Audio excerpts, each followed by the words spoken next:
Good morning. Today we are going to discuss the third chapter in class 10th history, that is nationalism in India. In this particular chapter, we have to discuss the arrival of Mahatma Gandhi in India, the massive movements he started, and we have to discuss two of his massive movements, that is non-cooperation, that was started in 1920, and then civil disobedience movement that was started in 1930. Before we can go for the non-cooperation movement and civil disobedience movement, let us see some of the initials or the circumstances in which Mahatma Gandhi arrived in India and how he started the massive movements. The first heading which we have to discuss is the First World War, Khilafat movement, and finally non-cooperation movement. First World War provided some of the factors which led to the emergence of Mahatma Gandhi as a national leader or the starting of the massive movements in India. Let us discuss some of the factors which First World War provided or which were caused by the First World War. So that is impact of war on the nationalist movement. As the First World War was going on in Europe between the time period 1914 to 1918, Europe was in need of severe, what we can say, Europe was in need of continuous resource supply which the Britishers wanted to extract from India.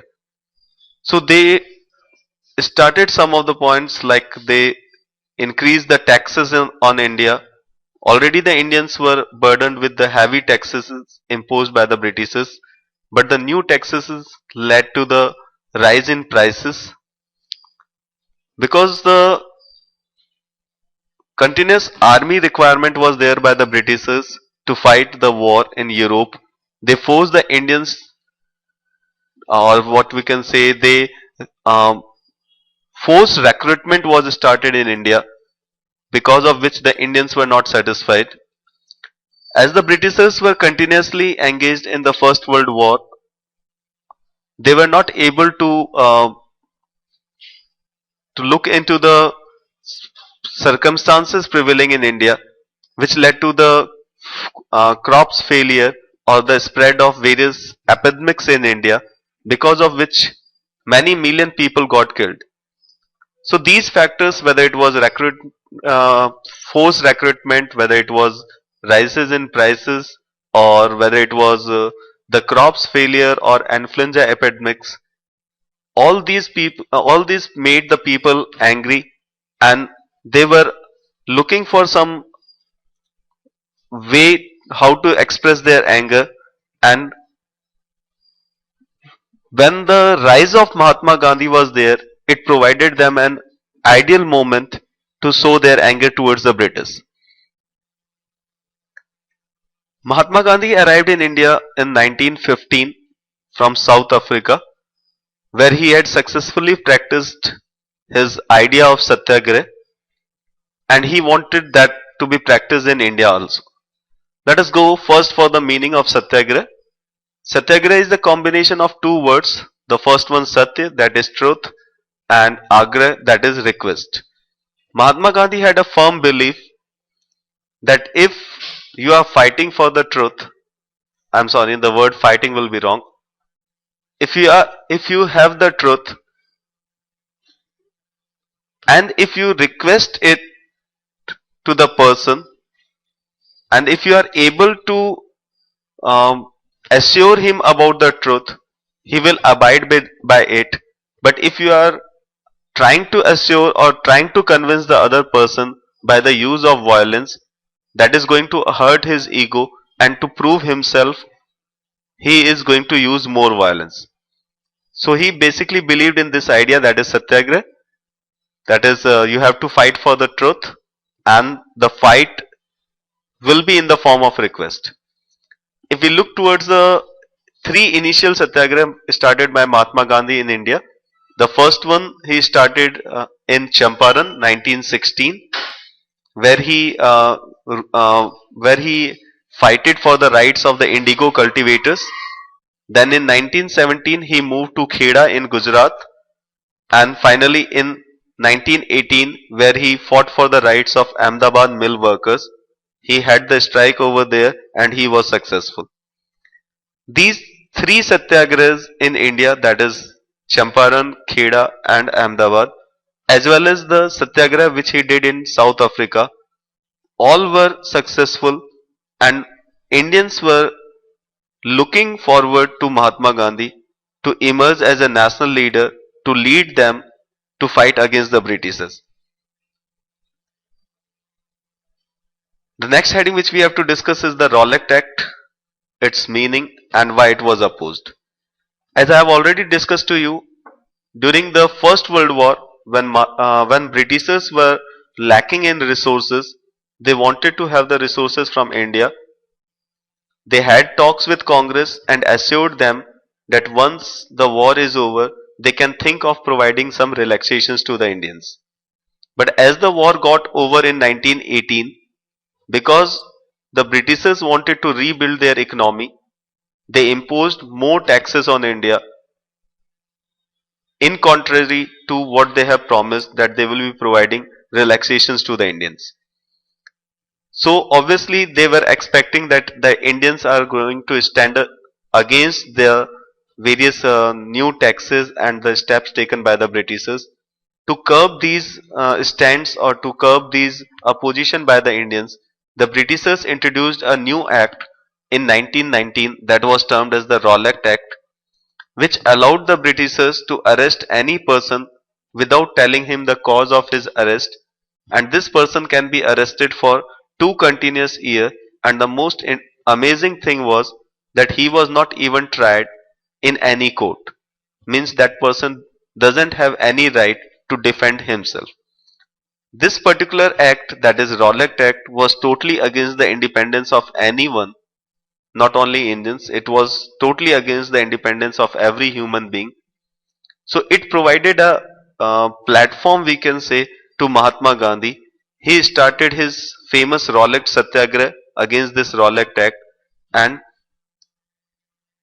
he organized the Satyagraha throughout India. He asked the Indians to go for a Hartal, and a massive all India Hartal was experienced on 6th April. Britishers got annoyed by this behavior of Mahatma Gandhi or the massive Rowlatt Satyagraha which was held in India, and situations were turning out of hand of the Britishers. So they denied the entry of Mahatma Gandhi into Delhi.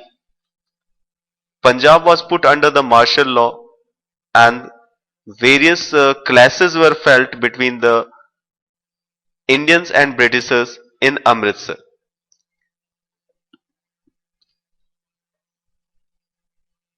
If we come towards the next heading, that is Jallianwala Bagh incident and its opposition. Punjab was put under General Dyer, and he has imposed the martial law in Punjab. On the date, that is 13th April 1919, the day of Baisakhi, lots of people from in and around Amritsar have got themselves in the Jallianwala Bagh. Most of the people were villagers and they were not knowing about the martial law that was imposed. But because it was the day of Baisakhi, that's why they have got into the city and they were there in the Jallianwala Bagh. General Dyer got the information about this. He got over there. He blocked the narrow gate which was the entrance to the Jallianwala Bagh, and indiscriminate firing was held over there. Many people got killed and many more got injured. All over India, a great, what we can say, all over India, lots of people criticized this action of General Dyer. Mahatma Gandhi himself opposed this thing and asked the complete Indians to go against that. For this, he was thinking of again starting some of the satyagraha or movement. In between, the First World War got over. 1918, the First World War got over, and in this First World War, Ottoman Turkey was defeated by Britishers, and the head of Ottoman Turkey, that is Khalifa, was removed from his post. So all over the world, the people of the followers of Islam were against the British. They thought that just because of the Britishers, they have defamed the post of Khalifa. So for the revival of the post of Khalifa all over the world, a Khilafat movement was organized, and in India also, two brothers, Muhammad Ali and Shaukat Ali, were trying to revive this movement, that is Khilafat movement. They contacted Mahatma Gandhi for that. Mahatma Gandhi was also interested in this movement because he saw this movement as an opportunity to bring Muslims under the umbrella of a unified national movement. So in the Calcutta session of Congress, he convinced the leaders of Congress to go for the Khilafat movement, to go for the support of Khilafat movement, and very soon he wanted to start a new movement that was termed as non-cooperation. That was Khilafat movement, and if we come towards the non-cooperation, what Mahatma Gandhi felt that the rule of Britishers in India was prevailing or was surviving, the better word will be surviving, because of the cooperation extended by the Indians. If we take it in the simple words, the Britishers used to collect taxes from India or the people of India, but they used to speak in English language and the Indians in the local language. So how the communication was possible? Obviously there was some mediator in between, and that would be definitely in some Indian who were working for the British. So Mahatma Gandhi thought that if this cooperation was withdrawn from the Britishers, it will not be possible for them to continue in India. So in his book Hind Swaraj, written in 1909, he said that if the Indians withdrew their cooperation from the British, it will not be possible for them to continue in India. And after the Jallianwala Bagh massacre and the Khilafat movement, he strongly supported this thing and wanted to start the non-cooperation movement. So he asked the Indians to participate in this movement. There were three phases of this movement. The first one was the surrender of titles. The second one was the boycott of civil services, army, police, courts and legislative council, schools and foreign goods. And even after that, if the Britishers were using repressive methods, a full civil disobedience campaign was expected to be launched. Many leaders in Congress were not interested in this movement. They wanted to participate in the council elections, which was scheduled for November 1920, and were thinking, many of them were also thinking that it can lead to the violence. But Mahatma Gandhi Mahatma Gandhi had long talks with them and finally prepared the Congress to participate in the movement. In the annual session of Congress, which was held in Nagpur in December 1920, an agreement was held and Congress decided to go for the non-cooperation.